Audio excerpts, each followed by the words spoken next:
সাধারণ শিক্ষার্থী ও মানুষের গণ অভ্যুত্থানের মুখে স্বৈরাচারী শেখ হাসিনার পতনের 1 মাস পূর্তি উপলক্ষে শহীদদের স্মরণে বৈষম্য বিরোধী ছাত্র আন্দোলন প্ল্যাটফর্মের আয়োজনে শুরু হয় ছাত্র জনতার শহীদী মার্চ। বৃহস্পতিবার বিকেল 3:30টায় ঢাকা বিশ্ববিদ্যালয়ের সন্ত্রাস বিরোধী রাজু ভাস্কর্যের সামনে থেকে শুরু হয় এই শহীদী মার্চ।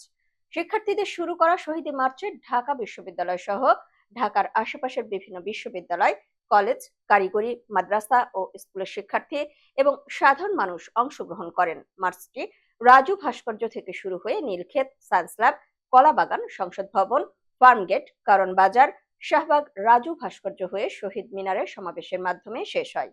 এর আগে বিভিন্ন শিক্ষা প্রতিষ্ঠানের শিক্ষার্থীরা রাজু ভাস্কর্যের সামনে একত্র হতে থাকেন। পরে সেখান থেকে দল বেঁধে বিশাল মিছিল নিয়ে শুরু হয় শহীদী মার্চ।